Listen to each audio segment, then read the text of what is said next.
Գյուրջան Կասկադ, հասանելի բնակարաններ 65 ամիս մարման ժամկետով։ Վարչապետ Նիկոլ Փաշինյանը խոսելով Ադրբեջանի հետ հարաբերությունների մասին շեշտել է, որ Հայաստանը Ադրբեջանին առաջարկում է բացել հորադիս երասխ երկաթուղային կապը, որտեղ եւ Ադրբեջանից Ադրբեջան Հայաստանի տարածքով եւ Հայաստանից Հայաստան Ադրբեջանի տարածքով կարող են իրականացվել բեռնափոխադրումներ։ Անդրադառնալով սահմանազատման աշխատանքներին վարչապետը հայտնել է, որ Երևանի ներկայացրած գրավոր առաջարկին գրավոր պատասխան Բաքվից չի ստացել։ Եթե մենք այդ վստահությամբ ասում ենք, այդ նշանակում է, որ ել եմ ասում, դիվանագիտական նրբությունների պատճառով եւ քանի դեռ համաձայնեցված չէ, մենք ամեն ինչը չենք կարող զուտ կոռեկտությունից աշխատանքի տրամաբանությունը չխախտելու համար բացել։ Բայց եթե մենք ասում ենք, մենք պատրաստ ենք հենց այսօր գնալ այդ տրամաբանությամբ, նշանակում է ունենք որոշակի վստահություն, որն է մեր հանրության, այդ թվում Մեղրի խոշորացված համայնքի, մեր բնակչության, այդ թվում Սյունիքի մարզի, այդ թվում Հայաստանի Հանրապետության բնակչությունը կտեսնի, ասի, հա, շատ լավ, նորմալ կոմպրոմիս է եւ ներողություն եմ խնդրում, փոխադարձ ընդունելի կարող է լինել, այսինքն էս է տրամաբանությունը։ Կարճ ճանապարհ Ադրբեջանը Նախիջևանին կապող դժվար է պնդել, որ իրականում սա է Ալիևի սրտի ուզածը, որովհետև եթե նպատակները լինեին արդար տնտեսական, ապա հայկական առաջարկը ադրբեջանական կողմը չէր մերժի։ Հայկական կողմը արդեն ամենօրյա ռեժիմով է կրկնում, թե մասնավորապես ինչ ճանապարհ կարող է տրամադրել Բաքվին, ինչ սկզբունքով։ Նախորդին էլ արտգործնախարար Միրզոյանը թուրքական լրատվամիջոցին ասաց, ֆիզիկական ստուգումները նվազագույնի կհասցնեն, էլեկտրոնային սկանավորումներ կլինեն։ Առաջարկել ենք ներմուծել էլեկտրոնային հայտարարագրում, ինչը կթույլատրի արագացնել բեռների հոսքը։ Բացի այդ, մենք առաջարկել ենք կիրառել ապահովագրության եւ վերաապահովագրության մեխանիզմներ, անցման անվտանգությունն ապահովելու նպատակով։ Մեր ըմբռնումն այն էր, որ ադրբեջանական կողմի նախնական արձագանքը դրական էր, սակայն այժմ մենք նկատում ենք որոշակի անորոշություն։ Ինչու՞։ Դժվար է ասել, որովհետեւ մեր կարծիքով այս առաջարկի մերժման համար չկա հստակ ռացիոնալ բացատրություն։ Միջանցքի տրամաբանությունը, որը ենթադրում է սուվերենության սահմանափակումներ, մեզ համար անընդունելի է, պնդում է Միրզոյանը։ Հենց սա էլ փաստորեն հայ-ադրբեջանական հակասությունն է։ Ադրբեջանը բավական չէ անխոչնդոտ ճանապարհ, նաև երաշխիքներ է ուզում, որ իշխանափոխության պարագայում որոշումը փոփոխության չենթարկվի։ Հետադարձ ուժ չի ունենա։ Ցանկացած որոշում կարող է վերանայվել, քաղաքագետներն են ասում։ Դա կարվի թե ոչ այլ հարց է, բայց խնդիրը ոչ թե տեխնիկական մոտեցումն է, այլ ադրբեջանական նպատակը տիրել մեր երկրի հարավին, այլ ուժեր բերելով այնտեղ, այսպիսով ոչ թե տնտեսական, այլ ռազմաքաղաքական հարց լուծել։ Ինքը նայում է այդ պրոյեկտին այնպես, որ դա պետք է կապի Թուրքիան Ադրբեջանի հետ եւ Միջին Ասիայի հետ եւ դրանով Ադրբեջանի դերը կտրուկ պետք է աճի։ Երկրորդ նպատակը նա է, որ կտրել Հայաստանը Իրանից եւ ընդհանրապես ստանալ հնարավորություն ընդլայնել միջանցքը մինչեւ ամբողջ Սյունիքը։ Սա վերջնանպատակը չի, սա ուղղակի նրա համար չի, դե միջանցք ենք ուզում, գոնե միջանցքը մի ձև ապահովի։ Իրանք ունեն ռազմավարական նպատակ, սրա մասին չի կարելի մոռանալ։ Պարզ ասենք, անկախ այն բանից, թե ինչ երկրի ներկայացուցիչներ կվերահսկեն ճանապարհը, եթե նրանք հայեր չեն, հայկական ուժայինների ներկայացուցիչներ չեն, նշանակում է տարածքը մերը չէ։ Հետո, եթե փորձես նրանց հեռացնել քո տարածքից, կարող ես նաև ուժային բախման հանդիպել։ Եթե լինում է ոնց որ իրանք են պատկերացնում դա արդեն նրանք փաստաթղթի հարց չի։ Դա նաև ուժային ինչ-որ լուծման հարց է, որտեղ եթե դա տարածք կա, որը ուրիշ բանակա վերահսկում, այնտեղ ինչ-որ ուրիշ ուժեր կան անվտանգային, եթե Հայաստանը մեկ էլ նոր որոշի վերանայել այդ ամենը, դա արդեն որոշակի ուժային գործողություն է ենթադրվում։ Իրանք հասկանում են, որ հա կարելի է ցանկացած տիպի երաշխիքներ տալ, բայց շատ բան կարա փոխվի։ Իրավիճակը որքան պարզաջրվում, այնքան ավելի է մոտենում փակուղուն։ Ադրբեջանը իր տնտեսական հարցերը թե վերացական, թե իրանական ճանապարհներով կարող է լուծել։ Հայկական ճանապարհի մասին մեկ պատկերացում ունի, այստեղ պիտի կանգնեն զինված մարդիկ, որոնք հայեր չեն։ Հայկական մերժողական պատասխանը այս դիրքորոշմանը Ալիևը փորձում է ռազմական սպառնալիքի լեզվով մեղմացնել։ Ռուբեն Վարդանյանի առողջական վիճակը հացադուլից հետո կայուն է, սակայն լուրջ վնաս է հասցվել նրա առողջությանը։ Նա կորցրել է ավելի քան 6 կիլոգրամ, արյան ճնշումը բարձր է։ Կարմիր խաչը կարևոր դեր է ունեցել բժշկական օգնության տրամադրման հարցում, սակայն այժմ վտարվել է Ադրբեջանից։ Ջարեդ Գենսերի խոսքով Ռուբեն Վարդանյանի եւ մյուս հայ գերիների ազատման ուղղությամբ լուրջ աշխատանք է տարվում։ Նախագահ Թրամփը նախընտրական քարոզարշավի ընթացքում Ալիևի գործողությունները որակել է որպես էթնիկ զտում։ Նա հայտարարել է, որ ընտրվելու դեպքում կպաշտպանի Թրամփի հալածված քրիստոնյաներին, այդ թվում Վարդանյանին։ Թրամփի վարչակազմը այդ դիրքորոշումը հայտնել է նաև դիվանագիտական խողովակներով։ ՄԱԿ-ի եւ Եվրամիության հայտարարությունները եւս կոչ են անում ազատել հայ գերիներին։ Գենսերը նշում է, որ Թրամփը խաղաղության համաձայնագրի ստորագրման հարցում առաջնահերթ է համարում գերիների ազատումը։ Նա զգուշացնում է, որ Ալիևի անգործության դեպքում Թրամփը կարող է դիմել կտրուկ եւ անսպասելի քայլերի։ 2024 թվականի արդյունքներով Հայաստանի Հանրապետության պետական բյուջեի եկամուտներն ավելի քան կրկնապատկվել են, ավելանալով 1.3 տրիլիոն դրամով։ Այսօրվա փոխարժեքով սա ավելի քան 3.3 միլիարդ դոլար է, ազգային ժողովում հայտարարեց Նիկոլ Փաշինյանը։ 2018-ից 2024 թվականը լրացուցիչ մուտք է եղել ավելի քան 1 տրիլիոն 684 միլիարդ դրամ կամ 4.2 միլիարդ դոլար։ Վարչապետն ասում է, ոչ ոք չի հերքում, թե մինչև 2018 թվականը բյուջեի աճ չի եղել։ Եղել է, բայց վերջին 7 տարիներին առավել մեծ տեմպ է ստացել։ Բայց 4.2 միլիարդ դոլարը օդից է ընկել, սիրելի ժողովուրդ, հարգելի ներկաներ։ Օդից չի ընկել, ըստ Փաշինյանի գումարը ձևավորվել է ստվերային տնտեսությունը արհեստական մենաշնորհները վերացնելու արդյունքում, որպես ապացույց վարչապետը բերեց Զանգեզուրի պղնձամոլիբդենային կոմբինատի օրինակը։ Պետությունը 21.8% մասնաբաժին ունի կոմբինատում։ 2012-ից 2024 թվականների ընթացքում ԶՊՄԿ-ն ավելի քան կրկնապատկել է իր հարկերը նախորդող 7-ամյա շրջանի համեմատ։ Միայն 2024-ին էլ 33 միլիարդ 249 միլիոն դրամի շահաբաժին է վճարել պետբյուջե։ Միայն ԶՊՄԿ-ի մասով մենք 1 միլիարդ դոլար գումար եւ գույք ենք վերադարձրել Հայաստանի Հանրապետության։ Միայն ԶՊՄԿ-ով 1 միլիարդ դոլար։ 100 միլիարդ դրամի էլ գյուղատնտեսական ծրագրերի ֆինանսավորում է իրականացրել պետությունը։ Շատ կարևոր է հասկանալ դրա արդյունավետությունը, որովհետև մենք վերջին տարիներին գյուղատնտեսության զարգացման տեմպի իմաստով բավականին խնդիրներ կան։ Մի հեկտար հողի վրա արդյունավետ գյուղատնտեսություն չի լինելու ուղղակի։ Չի լինելու։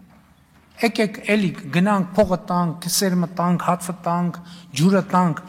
Գյուղատնտեսությունը ինքը ծավալ է ենթադրում, որպեսզի դա տեղի ունենա։ Հետևաբար հողերը պետքա խոշորանան։ 1 հեկտարի վրա աշխատող գյուղացիների համար էլ Փաշինյանն առաջարկում է շուկայում կամ այլ ոլորտում աշխատատեղ ստեղծել։ Աղքատությունից դուրս գալու միակ տարբերակն է սա, ըստ վարչապետի, նպաստը չի լուծելու աղքատության հարցը։ Իսկ նպաստը ինչ անում մարդը։ Ինչ նպաստով տենց բան անում, ծաղկում է, զարգանում է, կյանքը վայելում է։ Հա? Ինչ անում նպաստով։ Նպաստով լավ է ապրում։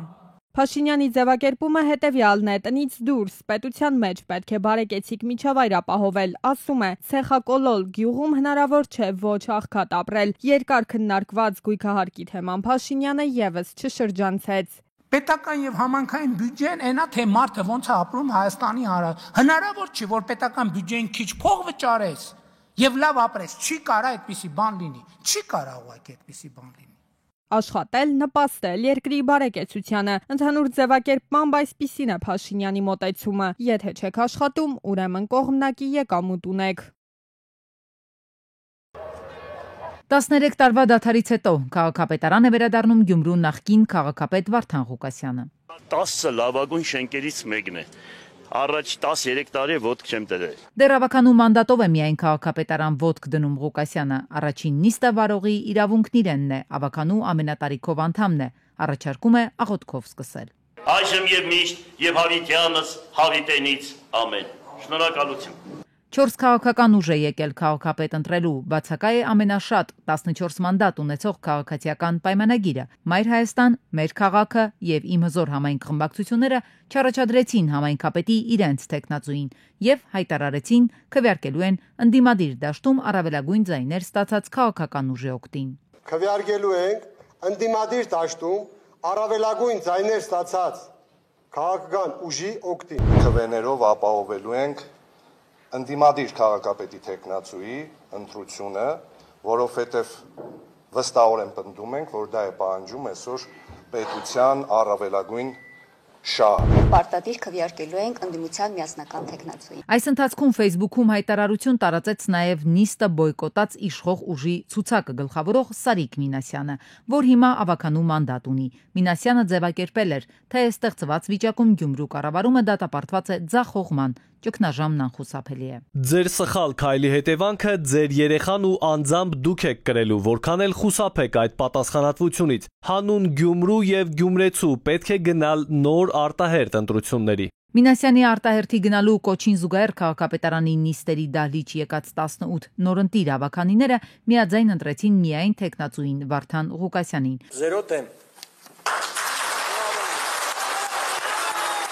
Կոմունիստական կուսակցությունը ներկայացնող Ղուկասյանը 5-րդ անգամ կգլխավորի քաղաքը, ասաց անհրաժեշտ սուբորդինացիան կպահպանի իշխանության հետ աշխատելիս, եթե լինի փոխադարձ մոտեցում։ Լրագրողները հետաքրքրվում են, ինչ կլինի, եթե քաղաքացիական պայմանագրի անդամները այդպես էլ մյուս նիստին չներկայանան։ Բա հիմա ո՞նց ընդունեցինք։ Բայց ես մտածում եմ, որ ԿՊՆ-ն էլ պետք է մասնակցի եւ այնտեղից էլ շատ մարդիկ պետք է լինեն, որ մասնակցեն, որովհետեւ իրենց մեր քաղաքի բոլորիս համար է։ Ամբողջ կազմով ավականու նիստերին մասնակցելու Իմ հզոր համայնքը ուժը գործադիրում մասնակցություն չի ունենալու։ Ըստ նախաձեռնությունների կորոշվեն կողմ թե դեմ քվեարկել դրանց ընդունմանը։ Շտապել են ընդդիմադիրները, երբ ընտրությունից հետո աջակցություն են հայտնել Ղուկասյանին։ Ռուբեն Մխիթարյանն ասում է, հայտարարել է այն, ինչ ասել է նաև քարոզարշավի օրերի ընթացքում։ Ես կարծում եմ, որ նվազագույն խնդիրը, որը մենք մեր դիմաց դրել ենք, խոսքը ընդդիմադիր ուժերի մասին է, Գյումրիում չունենալ քաղաքացիական պայմանագիր կուսակցությունը ներկայացնող քաղաքապետ, մենք դրան հասել ենք։ Իսկ նորընտիր ընդդիմադիր քաղաքապետը արդեն աշխատանքային պլաններով է կիսվում։ Առաջին հերթին կադրային քաղաքականությանը ուշադրություն կդարձնեն։ Երկրորդ քայլը նորից համատեղ, այդպես ասեմ, պետք է անպայման թեկնածուներին հրավիրեմ ինձ քննարկելու բոլորիս ծրագրերը։ Եվ վերջում ընդանուր հայտարարի գալուց հետո, ուրեմն անցնելու ենք մեր ծրագրերի իրականացմանը։ Նիստերի դահլիճից անմիջապես քաղաքապետի սենյակ դեռ չի բարձրանում Ղուկասյանը, հուշում են երթնակալությունից հետո։ Այն ապրիլի 19-ին տեղի կունենա։ Դմիտրի Պեսկովն առաջին անգամ դուրս է եկել սահադաշտ եւ պարել տիկնոջ հետ։ Հայտնի գեղասահորթուհին նշում է իր 50-ամյակը։ Հիշեցնենք Դմիտրի Պեսկովի հետ նա հանդիպել է 2010 թվականին։ Նրանք ավելի քան 10 տարի է ինչ ամուսնացած են։ Իրանի արտաքին գործերի նախարարության պաշտոնական ներկայացուցիչ Իսմայիլ Բաղային իր գործակալությանը հաստատել է, որ Ամերիկայի Միացյալ Նահանգների հետ բանակցությունների երկրորդ փուլը կանցկացվի Օմանում։ Անցկացված խորհրդակցություններից հետո որոշվել է, որ Մասկատն ընդունող կողմը կմնա այդ բանակցությունների երկրորդ փուլի համար, որոնք տեղի կունենան ապրիլի 19-ին, հայտարարել է Բաղային։ Հիշեցնենք, ապրիլի 12-ին Օմանում կայացել էր Ամերիկայի Միացյալ Նահանգներ-Իրան բանակցությունների առաջին փուլը։ Գիշերվա ընթացքում Ռուսաստանի Դաշնության հակաօդային պաշտպանության համակարգերը Կուրսկի մարզային օդային տարածքում ոչնչացրել են 109 ուկրաինական անօդաչու թռչող սարքեր, հայտնել է Ռուսաստանի Դաշնության պաշտպանության նախարարությունը։ Գերատեսչության փոխանցմամբ եւս 3 անօդաչու թռչող սարք է խոցվել Վորոնեժի մարզի եւ մեկական անօդաչու թռչող սարք Մոսկվայի, Բրյանսկի եւ Օրիոլի մարզերի օդային տարածքում։ Բնակելի շենքերի վրա անօդաչու թռչող սարքի հարձակման հետևանքով 85-ամյա մի կին է զոհվել, եւս 9 մարդ վիրավորվել։ Իրանը պետք է ձերբազատվի միջուկային զենքի հայեցակարգից, նրանք չեն կարող միջուկային զենք ունենալ։ Այս մասին Սպիտակ տանը լրագրողներին հայտարարել է Թրամփը։ Եթե պետք է իսկապես կոշտ միջոցներ ձեռնարկել, մենք դա կանենք, մինչև անգամ կարող ենք ոչնչացնել Թեհրանի միջուկային օբյեկտները։ Իրանը հզոր երկիր է, չեմ կարծում, որ նրանք մեզ հետ խնդիրներ ունեն, եւ ես նույնպես չեմ ուզում, որ մենք նրանց հետ խնդիրներ ունենանք, ես խաղաղություն եմ ուզում, ասել է Թրամփը։ Պերուի նախկին նախագահ Օլյանտա Հումալան մեղավոր է ճանաչվել փողերի լվացման եւ դատապարտվել 15 տարվա ազատազրկման։ Մեղավոր է ճանաչվել նաեւ նրա կինը Նադին Էրեդյան, որը Հումալայի հետ միասին հիմնել է ազգայնական կուսակցությունը։ Նա նույնպես մեղավոր է ճանաչվել եւ դատապարտվել եւս 15 տարվա ազատազրկման։ Նշվում է, որ նախընտրական քարոզարշավի ֆինանսավորման նպատակով նրանք ապօրինի միջոցներ են ընդունել բրազիլական մեծ շինարարական ընկերությունից։ Հումալան ու նրա կինը հերքել են իրենց վերագրվող մեղքը։ Հունգարիան արգելափակել է Եվրոպական միության կողմից Եվրոպական խաղաղության հիմնադրամի միջոցով Հայաստանին լրացուցիչ 10 միլիոն եվրոյի հատկացումը որպես ոչ մահաբեր ռազմական օգնություն։ Ավելի վաղ Եվրամիության արտաքին քաղաքական գերատեսչության ղեկավար Կայա Կալասն առաջարկել էր հարցը փոխանցել Եվրամիության որոշումների ընդունման խորհրդի քննարկմանը։ Հաստատման համար այն պետք է ստանար Եվրամիության բոլոր 27 անդամ պետությունների միաձայն աջակցությունը։ Նրանք բոլորը բացառությամբ Հունգարիայի աջակցել են Կալասի առաջարկին, հայտնել է Բրյուսելում դիվանագիտական աղբյուրը, հավելելով, որ Բուդապեշտը շարունակել է վետո դնել այդ որոշման վրա Լյուքսեմբուրգում կայացած Եվրամիության արտաքին գործերի նախարարների հանդիպման ժամանակ։ Ամերիկյան B1B ռմբակոծիչների մասնակցությամբ անցկացված Ամերիկայի Միացյալ Նահանգների եւ Հարավային Կորեայի համատեղ զորավարժությունների բացասական հետևանքների մասին է հայտարարել Հյուսիսային Կորեայի պաշտպանության նախարարությունը։ Փհենյանը զսպման ճնշող ուժերի կիրառմամբ կստիպի Ամերիկայի Միացյալ Նահանգներին գիտակցել, որ որքան բարձր լինի սադրանքների մակարդակը, այնքան բարձր կլինի վտանգի մակարդակը Վաշինգտոնի համար։ HBO-ն պաշտոնապես հայտարարել է դերասանների առաջին կազմը Հարի Փոթեր սերիալի համար։ Ինչ վերաբերում է Հարի, Ռոնի եւ Հերմիոնայի գլխավոր դերերին, ապա HBO-ն աշնանը հայտնել է բաց քասթինգի մասին, ստանալով ավելի քան 30,000 հայտ։ Սերիալի նկարահանումները նախատեսվում է սկսել այս ամառ։ Հունվարից փաստաբանական ծառայությունները շրջանառության հարկման համակարգից տեղափոխվել են ընդհանուր հարկման դաշտ ու վճարում են 20% ավելացրած արժեքի հարկ, 18% շահութահարկ։ Փաստաբանները դժգոհում են, որ հարկային բարձր բեռը հնարավորություն չի տա իրենց անվճար փաստաբանական ծառայություններ մատուցել եւ որ անվճար ծառայության խորհրդատվության համար էլ պետք է վճարեն։ Տեսեք ինչ ահռելի թվի է փոխվել եւ բնականաբար, երբ որ ավելացած արժեքի հարկի դաշտ է հայտնվում փաստաբանը, ուրեմն ավելացած արժեքի հարկի դաշտի ռեժիմով նույնիսկ անհատուց ծառայություն մատուցելու դեպքում պետությունն ասում է իմ ավելացած արժեքի հարկը պետք է 10։ Իսկ դա նշանակում է պետությունը համանման ծառայության արժեք է որոշելու եւ դրա ավելացած արժեքի հարկը 20%-ը դնել է փաստաբանի վրա։ Իսկ փաստաբանը պարզ է, որ արդեն անվճար գործ չի անի։ Կառավարության հարկային օրենսգրքի փոփոխության հեղինակները հայտնեցին, թե գտել են խնդրի լուծման տարբերակը եւ ավելացված արժեքի հարկի դաշտ տեղափոխված փաստաբաններն անվճար ծառայություններ մատուցելու համար 5%-անոց քվոտա սահմանեցին, եթե հաշվետու ժամանակահատվածում փաստաբանական բոլոր ծառայությունների ընդհանուր արժեքը չի գերազանցի հարկման բազայի 5%-ը։ Ընդ որում, այստեղ եթե 5%-ից ավելին կլինի, միայն այդ 5%-ը գերազանցող մասով կկիրառվի։ Փաստաբանական համայնքի համար, սակայն 5% քվոտան էլ չի կարող խնդրի լուծման տարբերակ լինել։ Անվճար ունակ քաղաքացին ստիպված պետք է դիմի հանրային պաշտպանի գրասենյակ։ Ինչ է ստացվում, նա ըստ էության այդ նախագիծը այսպեսի հնարավորություն է ուզում տա, իբրև հարցի կիսալուծում, իրենք ասում են, որ փաստաբանը այդ հաշվետու ժամանակաշրջանի, որը 1 ամիսն է, հա, 1 ամսվա մեջ կարող է 5%-ի չափով իր այդ 1 ամսվա շրջանառության 5%-ի չափով անվճար գործ անել։ Հիմա տեսեք, այս պայմաններում ինչ է ստացվում, դա ինչպես է չափվել, որովհետև փաստաբանը կարող է 1 ամիս ունենալ 3 հատ անվճար գործ, մյուս 3-4 ամսի մեջ չունենալ։ Եվ այդ 5%-ը շատ փոքր թիվ է, եւ այստեղ այդ 5%-ի կիսալուծումը դա հարցի լուծում չի, դա հակառակը դա լրացուցիչ խնդիրներ առաջացնելու մեր համայնքում։ Արա Զորաբյանի դիտարկմամբ հարկային նոր բեռին նոր ձևավորված փաստաբանական գրասենյակները չեն կարողանա դիմակայել։ Արդյունքում կձևավորվեն մեծ փաստաբանական գրասենյակներ, փոքրերն ու միջինները կվերանան։ Ստվերում աշխատող փաստաբաններն էլ ավելի շատ կլինեն, շատերն էլ փաստաբանական գործունեություն կծավալեն արտասահմանում։ Տևական դադարից հետո կրկին բողոքի ակցիա են իրականացրել փոքր եւ միջին ձեռնարկատերերը, շրջանառության հարկի դեմ ակցիա իրականացնող քաղաքացիները դժգոհել են, որ իրենց ձայնը կառավարությանը հասանելի չէ, ոչ ոք իրենց չի լսում, մինչդեռ այս նույն ընթացքում օրեցօր մանր բիզնեսը անկում է ապրում։ Մենք պահանջում ենք, որ վերանայեն իրանց օրենքները, գույքագրում, հայտարարագրում եւ այլ դոկումենտներ, որ իրանք լավ տեղեկացված են, որ մենք այդ կրթությունները չունենք, որ դնենք ամեն ինչը գույքագրենք, հայտարարագրենք եւ այլ թեմաները։ Ես եկել եմ, որ ասեմ հանգստանում եք, հիմա որ 1000 հոգուց ավելի մարդ կասեցնում է իր գործունեությունը։ Երկրի գլխավոր դրամատունը խնդիր է դրել կարգավորել կրիպտո արժույթի ոլորտը։ Ուսումնասիրությունը ցույց է տալիս, որ դրանց առ ու վաճառքը օրենսդրորեն կարգավորված չէ։ Այս գործունեությամբ զբաղվող շատերն էլ աշխատում են, հարկ չեն վճարում։ Ոչ մեկ չի ասում հարկային դաշտ պետք է չի գալ։ Այո, թող գան ու կամայական ռեգուլյացիայով գալու են։ Մենք ասում ենք՝ մի բերեք այն բադ ռեգուլյացիա, որը մեր պետության սուվերենությունը տալու է դուրսի ձեռքը։ Այս օրենքով է կրիպտո չենջերի նկատմամբ 10x ավելի պահանջ է դրած, չգիտեմ, դա աուդիտներ են ուզում, ներքին, արտաքին, կապիտալ են ուզում, այսինքն ոչ համեմատելի է չենջերի հետ, ավելի շուտ իրենց որպես բանկ են նայում։ Կրիպտո ոլորտի մասնագետները կողմ են, որ դաշտը կարգավորվի, սակայն դիտարկումներ ունեն, թերություններ կան նախագծում։ Ոլորտի մասնագետները նկատել են, որ կենտրոնական բանկը իրեն է վերապահում գրեթե բոլոր հոդվածների վերաբերյալ իրավական ակտերով կարգավորելու լիազորությունը։ Որովհետև բանկերը գիտեք, գերշահույթով աշխատող կազմակերպությունները, ինչ հատալի կրիպտո արժույթների ոլորտը ինքը ուղղակի զրկում է այդ բանկային սեկտորին այդ տոկոսից։ Ոսկե չի վերաբերվում, որ բանկային սեկտորը փոխարինում են ուրիշ սեկտորով, այսինքն բանկերի տեղը ուրիշներն են աշխատելու այդ գումարները, ոչ այդ գումարները մնում են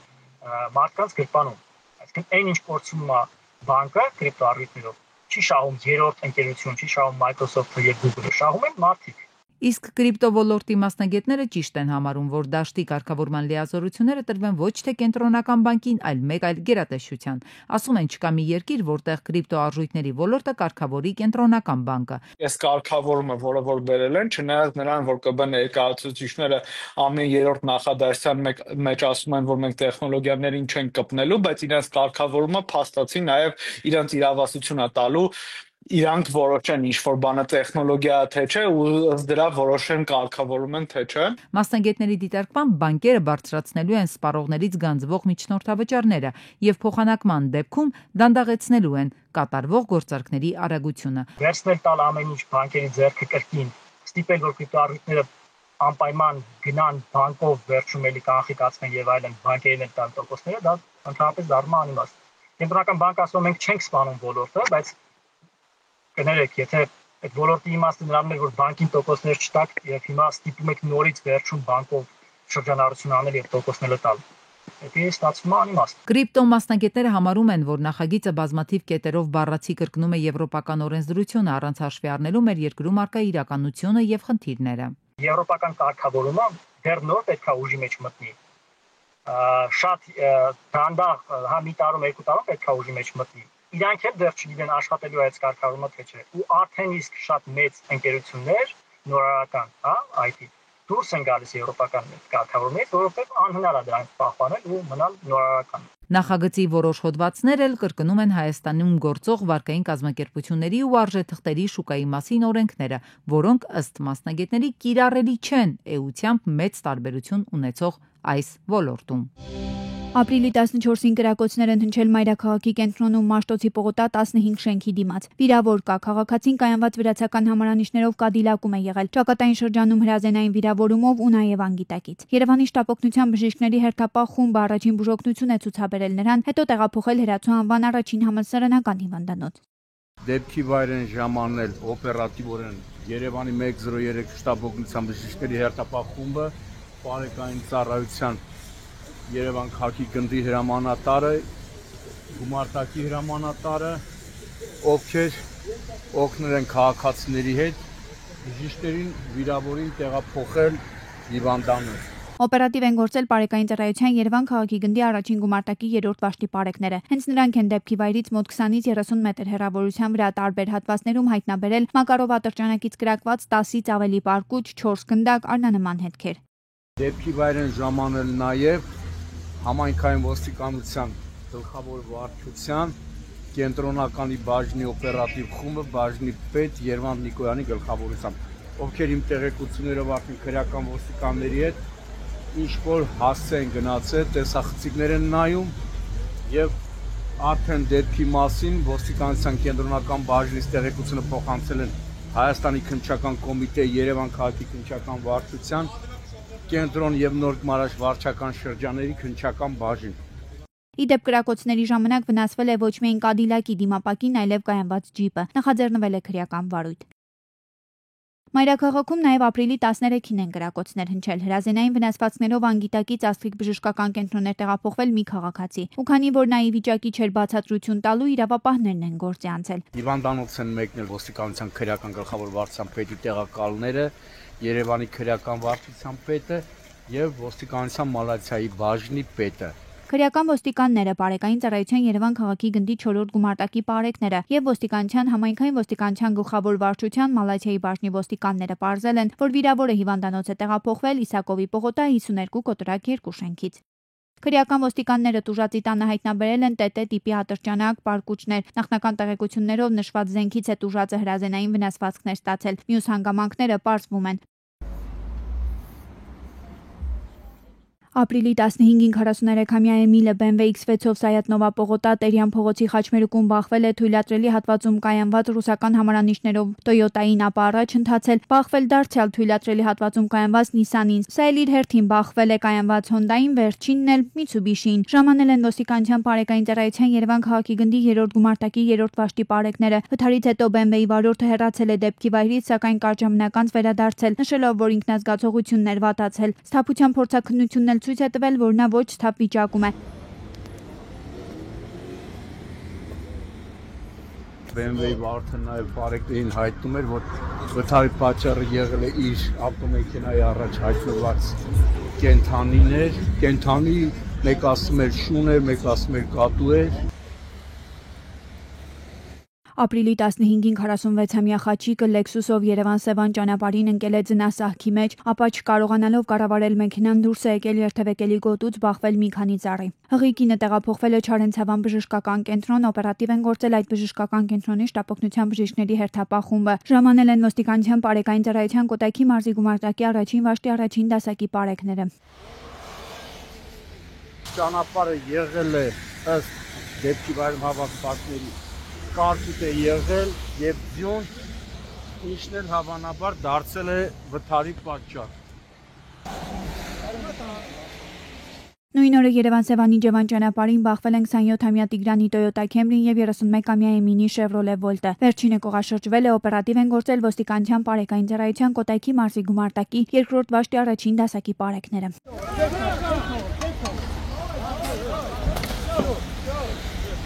Ըստ նախնական տեղեկությունների բարեբախտաբար ուժասեր չկան։